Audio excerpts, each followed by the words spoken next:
All right, everybody, with that being said, I want to move on to my favorite part of the show, gun talk. And a lot of you already know that I bought a SIG AXG Scorpion. And I love this gun. This gun is awesome. I can't say enough good things about this gun. It's almost perfect. If it hadn't been baby ship brown collar, I would have said this is like a perfect carry gun. But it is baby ship brown. But luckily, that was easily remedied because they make another model now, which is the AXG Classic, which is the more traditional blued with the rosewood grips. So I bought this gun because the other one was so great. I thought this would be a great carry gun for my carry rotation.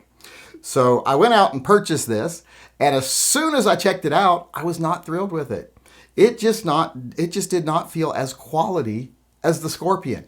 It felt a lot cheaper made. It wasn't something I could really put my finger on. It was just an overall didn't feel as good. And then after I sat and played with it for a little while, messed with it at home, I started realizing why it didn't feel like it was as good as the Scorpion.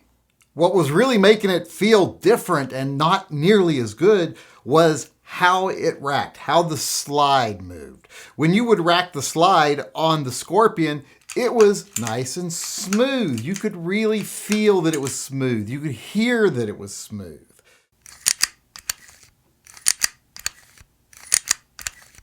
But when you did the same thing with the new Classic, before I switched out the thing in there, it was really gritty. You would feel it catching. You would actually feel that spring scraping and compressing. It wasn't smooth at all like the Scorpion was.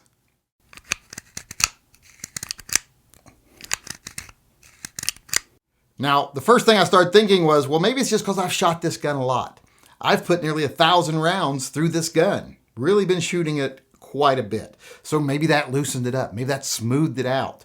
I don't remember it being that rough when I first got it. I think I would have noticed that because I wouldn't think that's acceptable in such an expensive gun.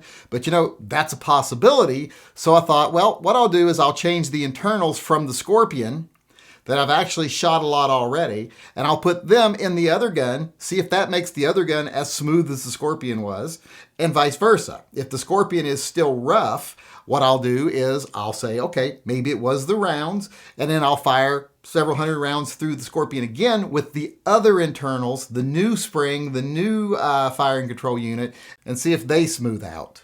But when I went to take the internals out of the new Classic and put it in the Scorpion, I noticed a very big difference. The guide rod and the guide rod spring setup in the Scorpion and the Classic are very different.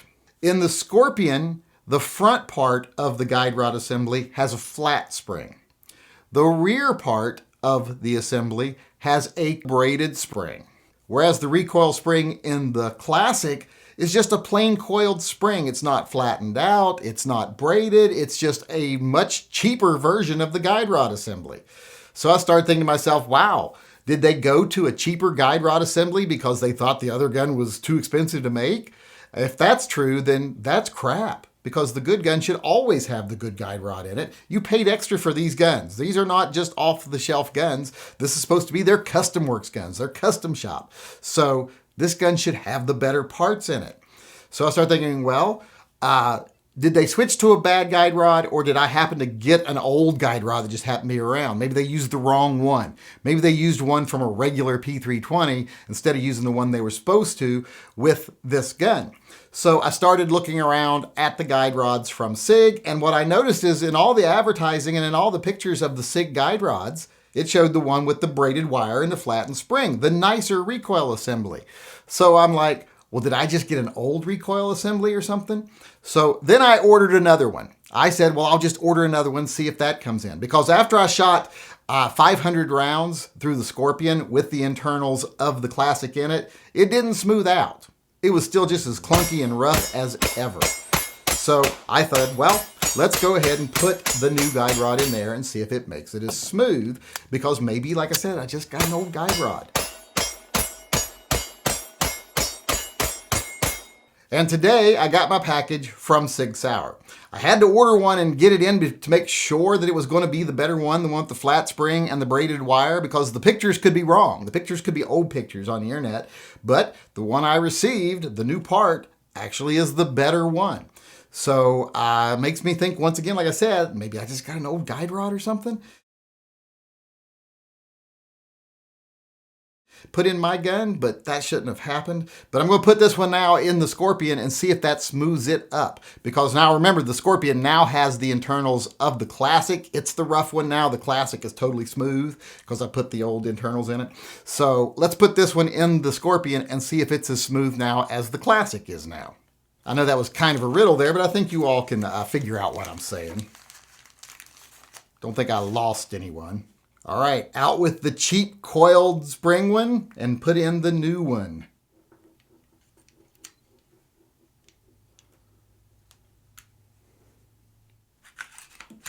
All right, yeah, right off the bat, this is much smoother, much cleaner, like the one that originally came in the Scorpion, which is now in my Classic.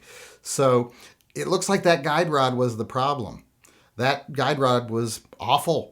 But now that I've changed it out, put the new guide rod in here, replacing that one that came with the Classic, which, like I said, I don't know if that was a throwback, if it's just something they put in by mistake.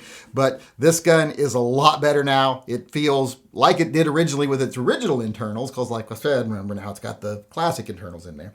But with that new guide rod, it's as smooth as can be. So both of these guns now are smooth. They both had great triggers. That feeling didn't affect how they functioned at all. It was just, it didn't feel like it should feel for a gun this expensive. It felt cheap. It felt like racking a Glock or something. And I just didn't think that was acceptable. Turns out that's not the way it should be. Maybe that spring, like I said, is just old. I'll have to ask SIG. But with the new spring in it, it's good to go. It's awesome as it was the first time. Now both these guns are silky smooth and feel like they should feel at this price point, and both of them are excellent guns at the range. That was true from the beginning, but now they actually feel like they should feel. They feel like quality in your hand. At least they both do now. Before it was just one of them that did.